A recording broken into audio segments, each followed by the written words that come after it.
Welcome back to Joyfully at Home and happy Thanksgiving week. If you're here in the US, you know that this week is a big week with Thanksgiving coming up at the end of our week. So today we're going to actually do a Thanksgiving favorite, and we're going to show you a little easier way to do that. We're going to make homemade pumpkin pie today, and traditionally pumpkin pie is done with evaporated milk, things of that nature. I'm going to show you an easy way today. If you don't have evaporated milk, you do not need to use it. You can use regular whole milk, and pretty much you're going to have that in your refrigerator. So no worries if you don't have evaporated milk, you can still make this pie. And we're going to start off with our pie crust recipe and showing you how to make the very best homemade pie crust that everybody is going to enjoy.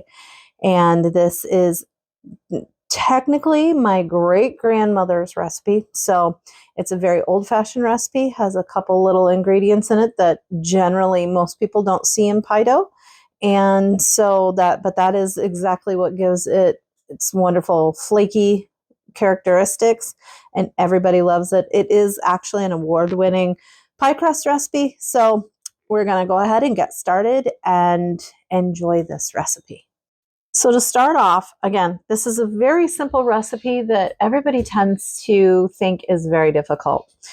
But you start off with 4 cups of all-purpose flour, a teaspoon of sugar, and 2 teaspoons of salt. Very, very simple. Just use a pastry blender, or you can even use a fork if you have something that's a little bit more heavy duty. And just use a pastry blender or fork to get those 3 things kind of mixed up so they're not all in one spot. From that point on, we will add our shortening, but I'm going to show you our liquid ingredient beforehand. What this cup includes here is a 1/2 cup of very cold water. You're going to want like nice ice cold water. A tablespoon of vinegar, which most people always question. You put vinegar in your pie dough. That is the secret to this old-fashioned recipe. And it also has 1 whole egg. And you just whisk those together. If you have a small whisker, again, you can use a fork to blend that mixture together until it's nicely incorporated together into a cohesive liquid. Again, the vinegar here is the secret. It may sound funny, like you don't want your pie dough to be sour. 1 tablespoon of vinegar is not going to give your pie dough that flavor at all. It just helps to create that flakiness, that lightness, and it will make your pie dough the envy of everybody. So we're going to go ahead now and we're going to add our shortening first. What we're going to do here is this is 1 3/4 cup of shortening. Any vegetable shortening. You can actually, some people do use butter with this, but butter has a different melting point, melts a lot faster than shortening. So this helps to hold your pie dough up until it's actually completed baking. Butter sometimes will get a little runny. So I always use just a standard vegetable shortening, and then you just use a pastry blender to start cutting your shortening in until you have kind of a coarse mixture where it just, you got this all blended in where it looks crummy. You're going to have a bowl of coarse looking crummy flour mixture when you've got this all broken up and into your flour. This is the kind of texture we're talking about that you want to have once you get all your shortening incorporated into your flour mixture. It's just kind of raggedy and coarse, and that's the perfect texture before you start adding your liquid. Here we have our liquid mixture. This is our 1/2 cup of ice water, our 1 whole egg, and our tablespoon of apple cider vinegar. You can use distilled vinegar as well if that's all you have, but apple cider vinegar will be the best. So we'll go ahead and just add this Usually kind of swirl it around in here just to make sure that I have some in all areas of our pie dough. And then we just kind of toss it all together to get it so it's all moistened up. So now we are all mixed up with our pie dough. This is exactly what you're going to look for when all your liquid is in your pie dough. So now we're just going to approximate this. We don't have to be exact about it because you're always going to have re-roll when you do a pie crust. And by re-roll, what I mean is the pie crust that you trim off when you're going ahead and putting your pie crust into your pie plate. You're always going to have those trimmings. So it's fine if you're not exact on how big your dough patties are. It's not a problem at all.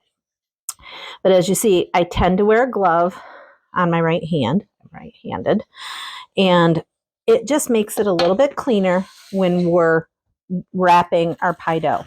So what I do is I like to get a couple different sheets of plastic wrap out at a time.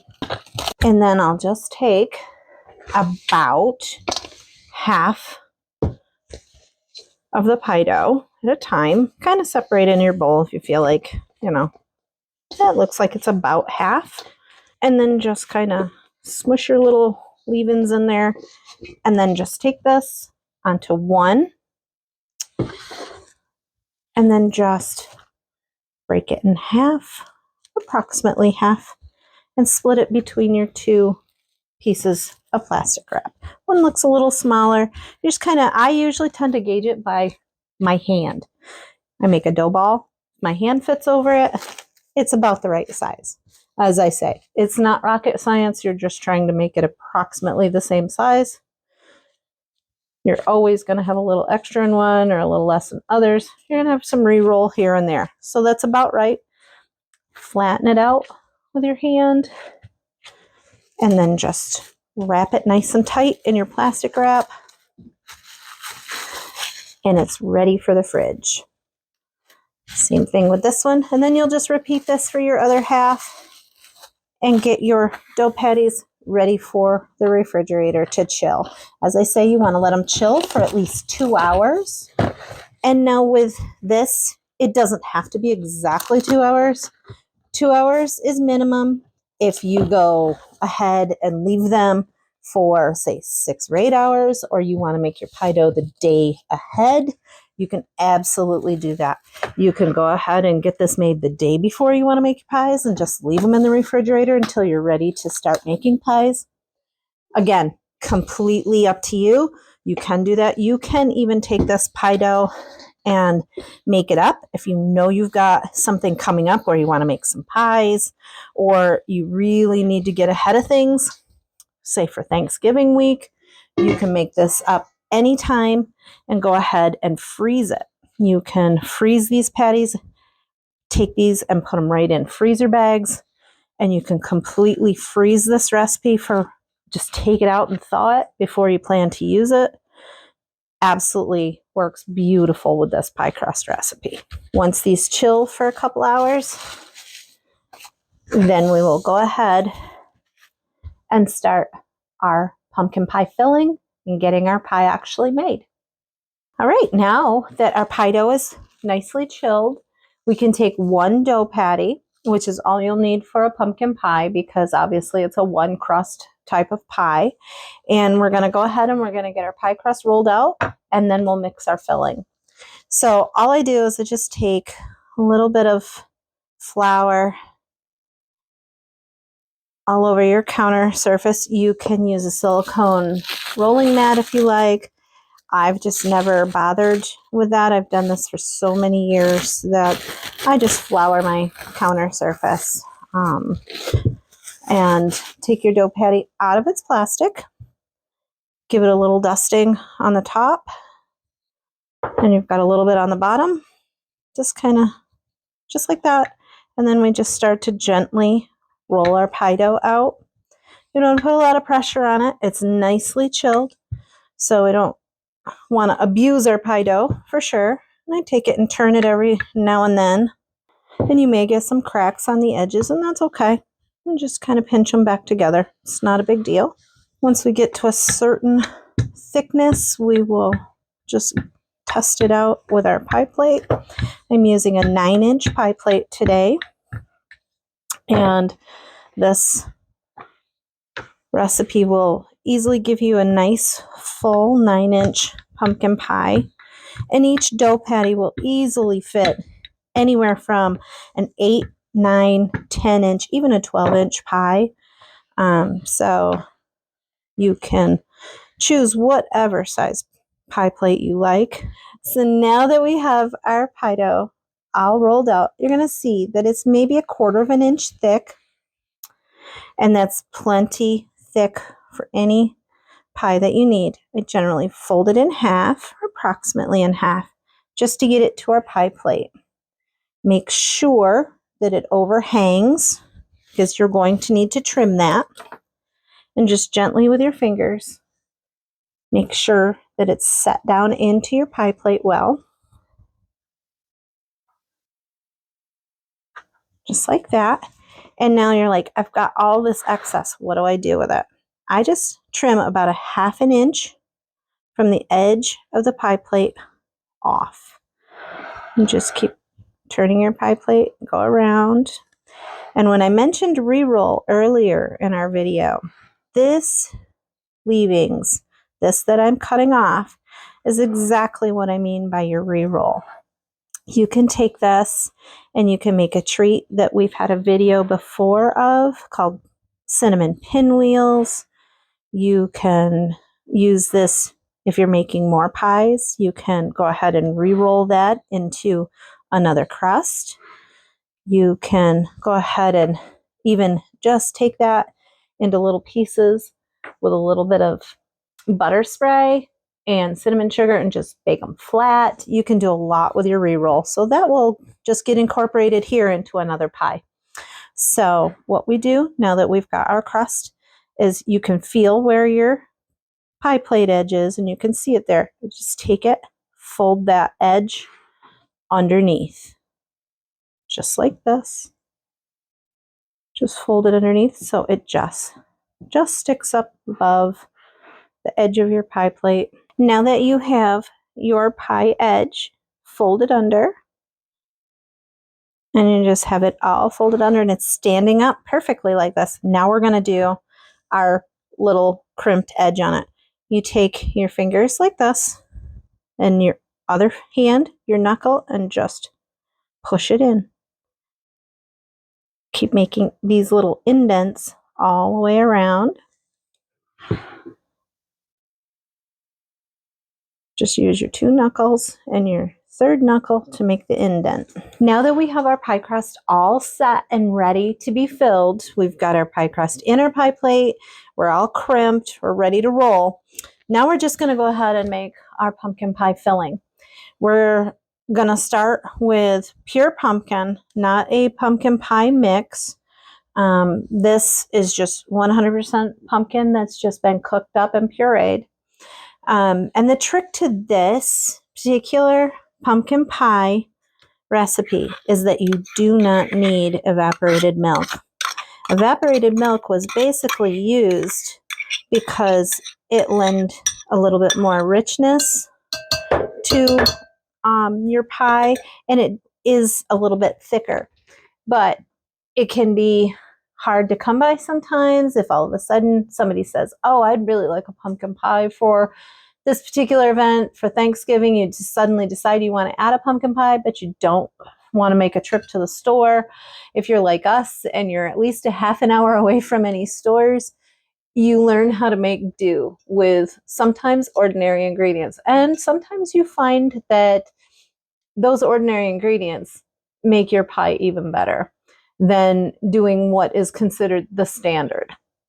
So we'll show you that trick here.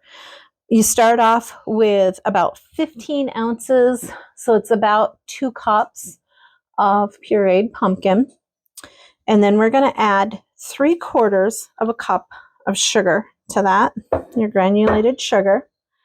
We're going to add a teaspoon of ginger, a teaspoon of salt. We're going to add a 1/4 teaspoon of cloves and a 1.5 teaspoons of cinnamon. And I tend to use the Saigon cinnamon just because it has more of a robust flavor. You can use standard ground cinnamon if you like. Saigon cinnamon can easily be found at any of your Costco's, or you can find it on Amazon as well. And we're going to go ahead and mix our sugar and spices into our pureed pumpkin till it's all blended quite well. So now is our little bit of a trick. Instead of 12-ounce can of evaporated milk, I generally just use a cup, 8 ounces of whole milk. And this was basically a mistake a long time ago when all of a sudden we decided we wanted to make pumpkin pie and it didn't have evaporated milk. So I said, why not give it a try? So I did, and about, I'm going to say 25 years later, I'm still using it. And this pie recipe has actually won different awards at State Fair, different pie contests, all sorts of different culinary contests. So I guess it's not so bad. And then we add our 2 eggs, which 2 whole eggs essentially are your binder for your pie. And then we'll just go ahead and mix those together and we'll be ready to pour into our pie crust. Now that we have our wonderful pumpkin pie mixture all set, we just pour it right into our prepared crust. Make sure that your crust is ready beforehand and you'll be all set. And this makes a nice, perfectly full pumpkin pie. Now your pumpkin pie, you might think at this point, is completely ready for the oven. But this pie will go in at 450 to start, just like any pumpkin pie. And then you bring your temperature down to 350 for the remaining. First 15 minutes is at 425, actually. I'm sorry, 425 for your first 15 minutes. And then you bring it down to 350 for the remaining about 40 to 45 minutes. So with a single pie crust, I like to make sure that my pie crust doesn't get overdone. So I use a pie shield. And this can be just there's commercial pie shields you can buy, and those are fine. But again, I've always done it kind of the old-fashioned way and just used a doubled up piece of aluminum foil to go ahead and just shield your pie crust from the heat. You can do this on 2 crust pies, single crust pies, both work the same way. And you just kind of like cover it, just shield it just ever so slightly. You don't want it to not bake, but this helps your pie crust from over baking and becoming overly brown. So now your pie crust and your pie is all ready for the oven. Now that we're ready for the oven, we're going to go ahead and put it in at 425 for your first 15 minutes. Then bring your oven temperature down to 350 for the remaining 45 minutes. Now that your pie has come out of the oven, you're going to see that it looks a little cracked around the edge, and that's fine because your pie is puffed at the moment. So now to test the doneness of your pumpkin pie, just slide a butter knife right down in the center. And if it comes out pretty well clean, you know you have a nicely cooked pumpkin pie. It's all done. Not a problem to have a little crumb here or there, but if it comes out virtually clean, your pumpkin pie is ready to set and chill and cool. And you notice your crust is not overly brown. The pie shield that was on this, I took off in the last 5 to 10 minutes of baking time. Now you'll just let your pie cool, and then you'll be ready for serving.